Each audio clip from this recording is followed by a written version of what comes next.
Welcome back to the Stovetop. This review video is inspired by Defense Dad and Travis P11.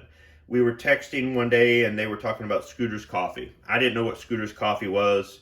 P11 told me that they have them in Michigan. I Googled it and sure enough there's one nearby, about 20 minutes away. And I decided to go there one morning for coffee, took the family. And what we were expecting was a place where we could go in and sit down and enjoy our coffee and that sort of thing. And when we got there, it was a tiny little place and it was drive-through only. See for yourself.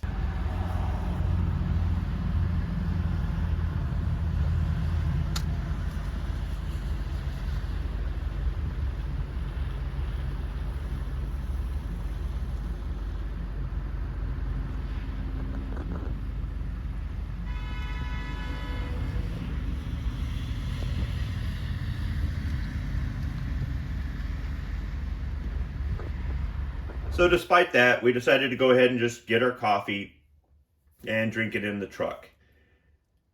They offered breakfast sandwiches, so I thought I would try out their spicy burrito, something like that. I can't remember what it was called, but it's a small burrito. It had egg and sausage in it and jalapeno. It wasn't overly hot, overly spicy, but you could definitely taste the jalapeno. I thought it was good. It was kind of small, but it didn't cost a lot. As a matter of fact, I think we ended up getting everything: a large coffee, 2 medium coffees, a breakfast burrito, and a 1-pound bag of whole bean espresso for around $27, which I didn't think was too bad. Now, whole bean espresso was the only coffee, I don't know if they had offered it in ground, but espresso was the only coffee in a bag that they offered at that location to sell for you to take. So I thought it was kind of great that even though there was no way I could go inside, that they would go ahead and sell me a bag of coffee to take home. And that's what I'm going to do the review on this morning is Scooter's Coffee Espresso Medium Roast. So I'll read a couple things here off the bag. A legacy of love. Every sip, every bean, every bite from Scooter's Coffee is steeped in a history that puts absolute quality first for every customer. In 1994, Don and Linda Eccles discovered a drive-thru coffee kiosk in California and soon realized their dream to bring the world's best coffee to people in a fast, convenient way. Back home in Bellevue, Nebraska, the couple opened their first Scooter's Coffee drive-thru built on a brand promise of, in quotes, amazing people, amazing drinks, amazingly fast.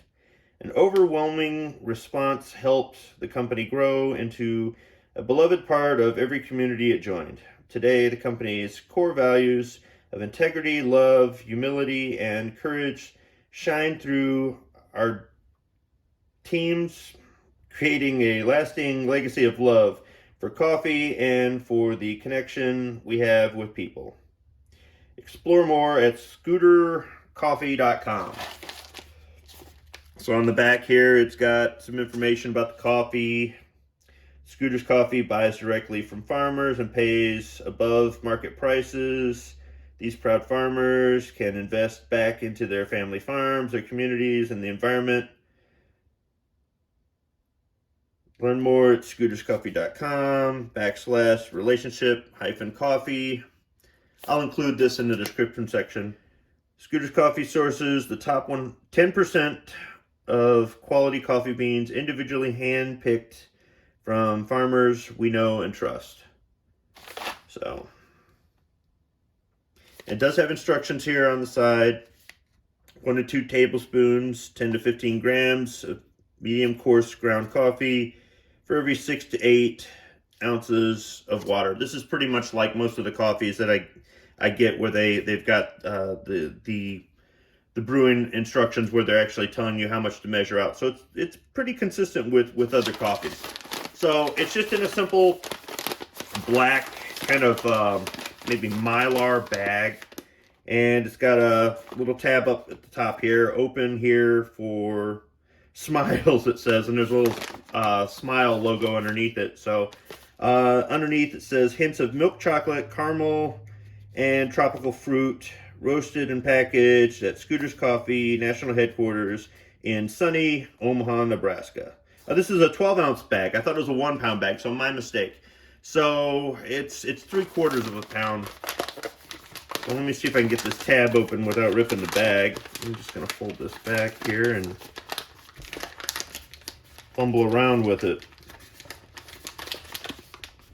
Oh, how about if I open a little tab on the side? It's not, you can tell I really need some coffee. So if I flip this little tab on the side back, I can grab it with my thumb and forefinger and just peel it right off. And now we've got a reclosable seal on the bag. And here's the beans.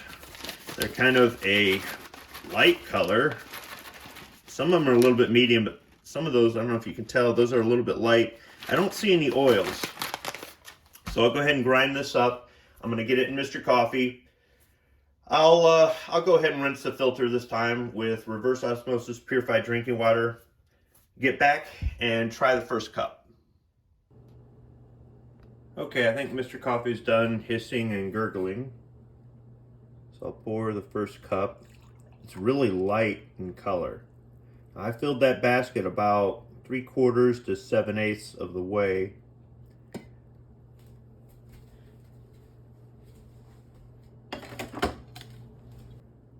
While I wait for the coffee to cool off, I wanted to note that the coffee beans appeared to me to be slightly smaller than the beans I'd seen from other companies. I don't know if that has anything to do with anything, but I thought I would just share that.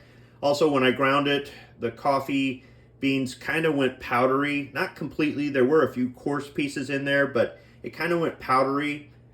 And I've had some poor results from whole bean that have turned to that consistency when I brewed it. Usually with some of it ending up in the coffee or just having issues with Mr. Coffee plug. Now, when that happens, usually the powder sticks to the inside of the grinder. This time, it didn't stick to the inside of the grinder. Mr. Coffee didn't plug up or anything like that, so I probably won't have any issues, but that's something I noticed grinding the coffee.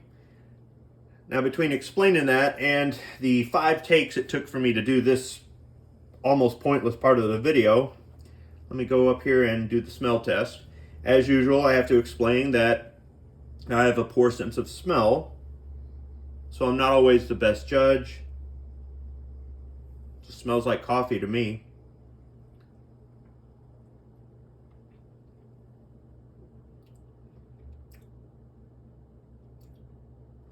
All right, so it tastes bitter.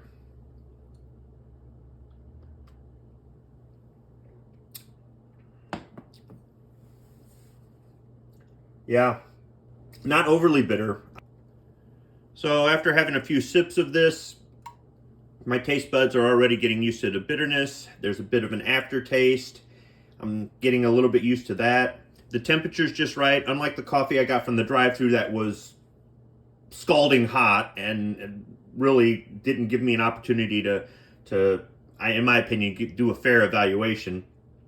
This is the right temperature. Not so cool that it tastes bad or gets bitter. Not so hot that I can't really taste it without burning myself. The bitterness that was there at this temperature, for me, is something that I don't like in coffee. If it gets bitter as it gets cooler, I can accept that. But yeah, my taste buds are getting used to that. So let me have a few more cups of coffee. I'll come back and give you my final thoughts. So I'm on my 4th or 5th cup of coffee. I intentionally let it cool off to see if it got more bitter. It didn't. It has that smooth bitterness that I've talked about in other coffee review videos, where it tastes bitter, but it's not that sharp, pungent bitter. There's nothing about this coffee that hooks me. There's nothing that sticks out that makes me say, ooh, I want to get this again. It's not bad coffee, but it's not great coffee. It's maybe better than Folgers or Maxwell House, but there's nothing about it that really just grabs my attention. It's not really smooth, but it's not harsh. It's not really bold, but it's not weak either. There's just nothing about this that just really grabs my attention. Now, I will say that initially in the video, I thought this was a 1 pound bag. After reading the weight of the bag, it's 3/4 of a pound. I'm a little bit disappointed in Scooters because the bag, I think for the price we paid, we could have come home with a 1 pound bag. So I don't really know if 3 coffees, a breakfast burrito, and a 3/4 pound bag were a good value based on that. I might be nitpicking, but hey, it's my video. I can do what I want. I don't see a reason why they don't sell the beans in a 1 pound bag.